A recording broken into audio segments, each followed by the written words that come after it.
How to build logic of any program. किसी भी programme का लॉजिक बिल्ड कैसे करते हैं। तो स्टूडेंट्स, आज हम लोग इसी टॉपिक को डील करने वाले हैं। तो चलिए शुरू करते हैं।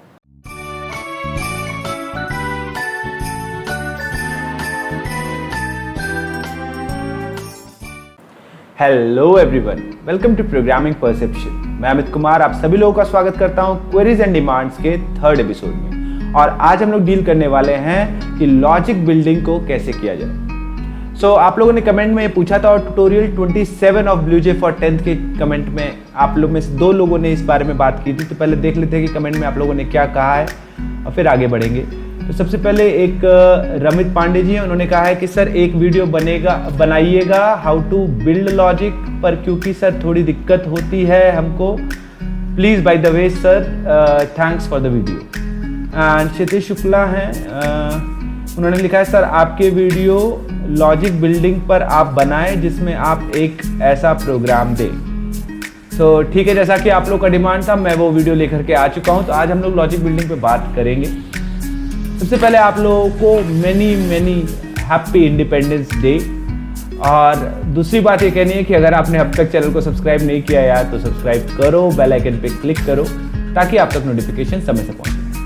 तो इस कमेंट में आगे बढ़ने से पहले और लॉजिक बिल्डिंग के बारे में बात करने से पहले सबसे पहले बात करते हैं कि लॉजिक बिल्डिंग की जरूरत क्यों है। हमको जब भी कोई प्रोग्राम मिलता है, जब भी कोई टास्क मिलता है प्रोग्राम बनाने के लिए, सबसे पहले प्रोग्राम बनाने से भी पहले हमको ये पता होना चाहिए कि प्रोग्राम में हम क्या कमांड्स देने वाले हैं। एंड लॉजिक बिल्डिंग एक्चुअली उन्हीं कमांड्स को क्लियर करता है।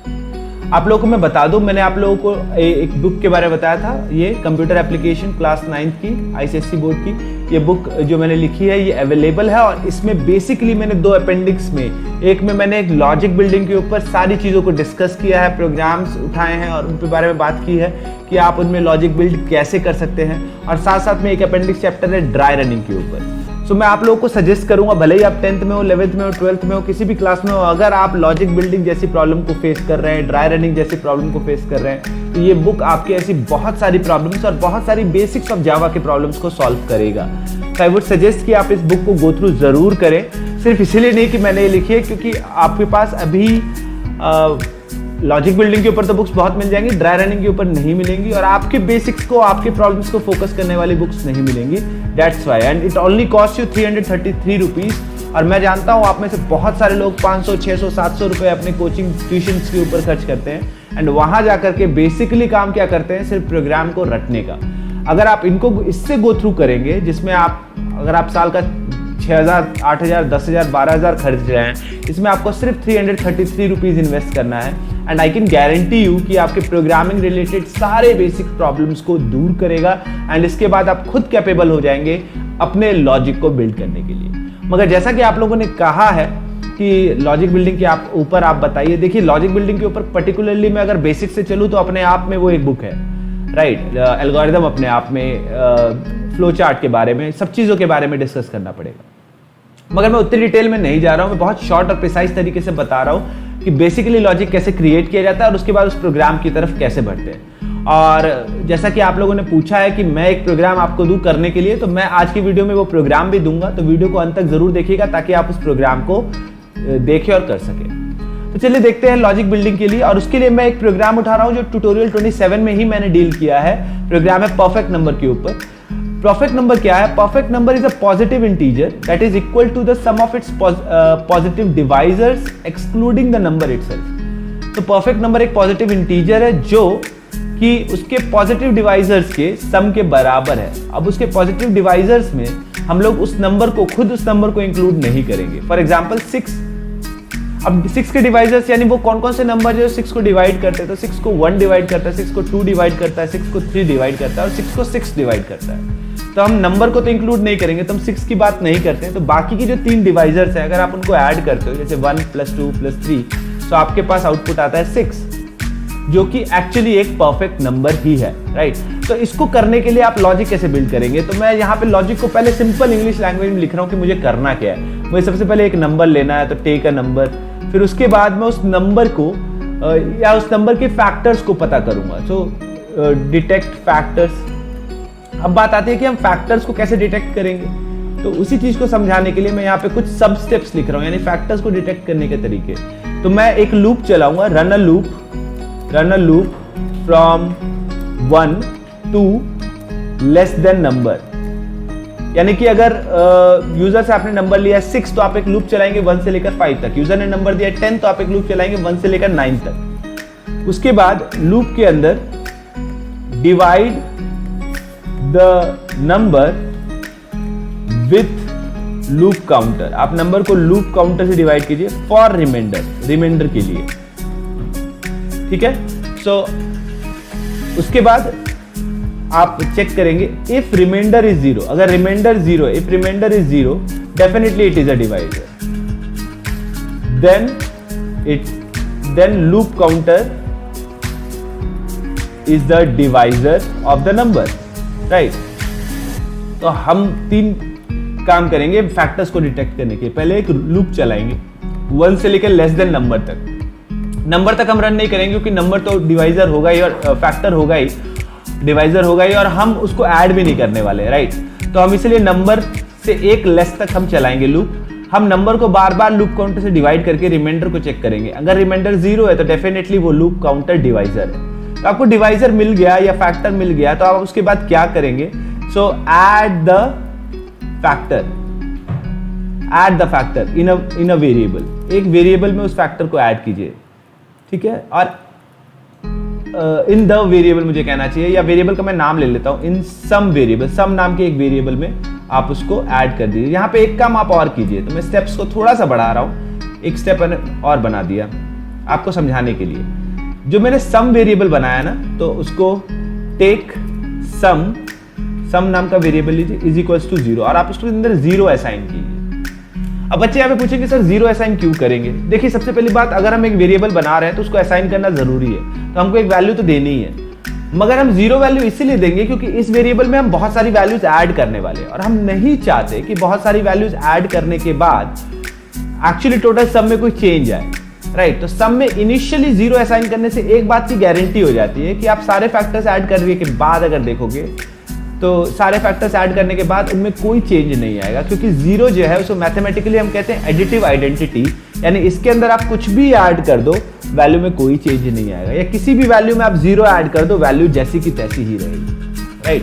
तो सम में हमने इसलिए इनिशियली 0 रखा है क्योंकि सारी चीजें हम सम में ऐड करते जा रहे हैं। तो एक लूप चलेगा, उसके सारे फैक्टर्स पता करते रहेंगे और एक्चुअली जो फैक्टर को ऐड करने का काम है ना, ये काम भी हम लूप में ही करेंगे, ठीक है। तो मैं इसको भी यहां पे स्टेप लिख दे रहा हूं, detect factors and sum, add it, ठीक है। और यहां पे चौथा स्टेप, हम जो चौथा सब स्टेप मुझे कहना चाहिए, so add the factor in sum variable, ठीक है। तो क्योंकि लूप में ही करेंगे ये काम, इसलिए मैं बार बार सम में ऐड कर, क्योंकि हमको फैक्टर बार बार पता चलता रहेगा, ठीक है। लूप काउंटर 1 से लेकर लेस देन नम तक चल रहा है, अगर 3 या 4 फैक्टर है तो हमको 4 बार उसको ऐड करना पड़ेगा, इसलिए इस काम को हम लूप में ही करेंगे।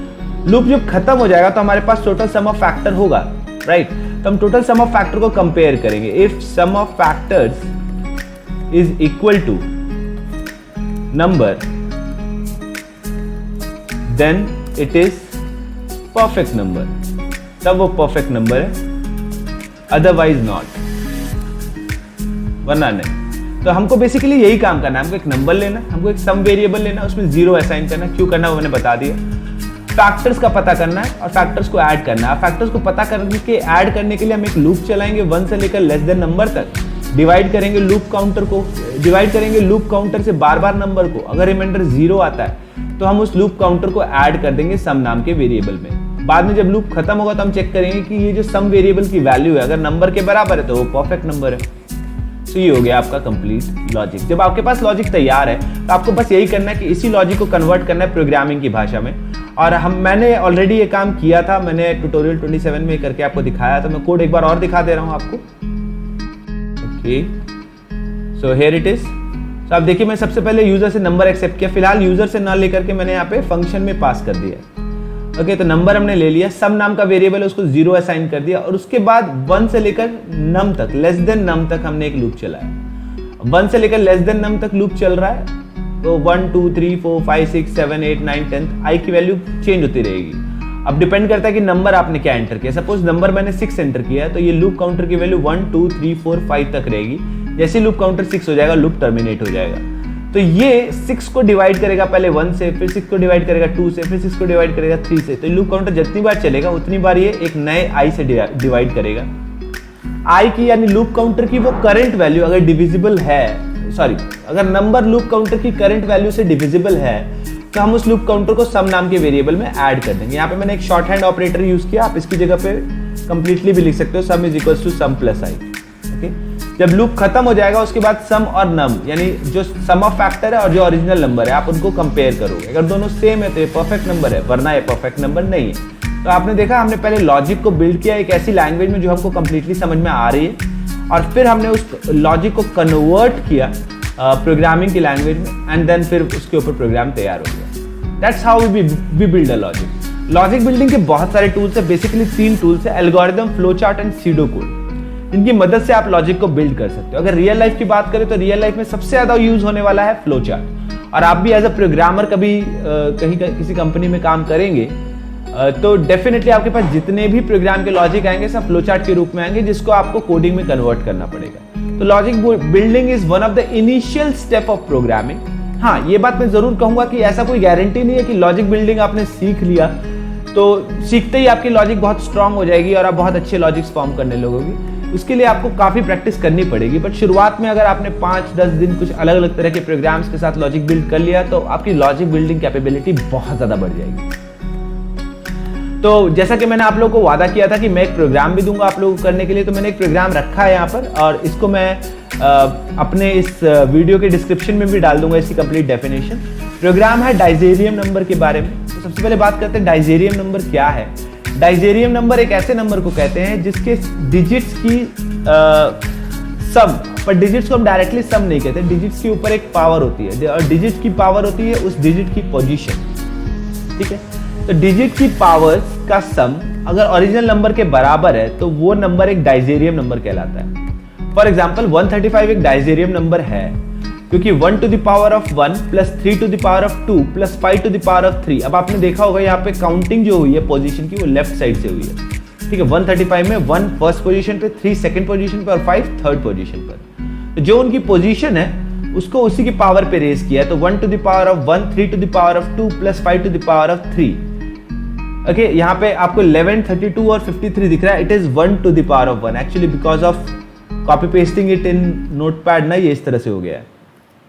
ठीक है, तो 1 to the power of 1 plus 3 to the power of 2 plus 5 to the power of 3 is equals to 135। ये होता भी है 5 to the power of 3 125 plus 3 to the power of 2 134 plus 1 is 135। So 135 एक डाइजेरियम नंबर है। अब आपको यहाँ पे समझ में आ रहा होगा, सबसे पहले तो आपको पता ये करना होगा कि किस डिजिट की कौन सी पोजीशन है। तो एक लूप आपको उसके लिए चलाना होगा, राइट। और फिर उसके बाद एक सम चाहिए आपको जिसके अंदर आप टोटल सम रखेंगे और हर एक डिजिट को हासिल करने के लिए एक लूप चलाएंगे। तो एक लूप चलाएंगे जिसमें नंबर से हर एक डिजिट को आप अलग करेंगे। मॉड 10 से आप लास्ट डिजिट ले सकते हैं, डिवाइडेड बाई 10 से लास्ट डिजिट को छोड़कर नंबर में जो बचता है उसका इस्तेमाल कर सकते हैं। इसके ऊपर मैंने एक प्रोग्राम बनाया है, तो आप उसको डाइजेरियम के ऊपर नहीं, नंबर्स में से डिजिट्स हासिल करने के लिए आप उसको गो थ्रू कर सकते हो। के BlueJ for 10th का सीरीज का पार्ट है।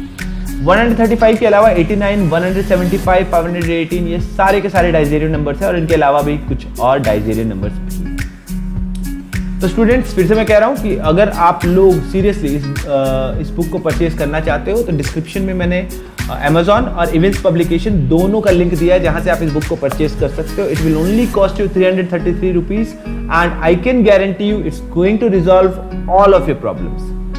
एंड वन मोर थिंग, अगर इस बुक के किसी भी प्रोग्राम में आपको कभी भी कोई डाउट आता है, जैसे कि जो BlueJ मैं क्लास 10th के लिए भी जो बुक लिख रहा हूँ तो उसके साथ मैं आप लोगों को एक सपोर्ट वीडियोस दूंगा, यानी हर एक प्रोग्राम का लॉजिक कैसे बना, हर एक प्रोग्राम को कैसे सॉल्व किया, वो सारे वीडियोस आपको मिलेंगे। और उसके लिए आपको अगली बुक के साथ एक छोटा सा ऐप भी मिलेगा जिस ऐप के थ्रू आप जब चाहे जिस क्वेश्चन को रेज करना चाहें उस क्वेश्चन को रेज कर सकते हैं। So students, that's it for today's video lecture. Hope to meet you in the next video lecture. तब तक के लिए thank you and happy programming.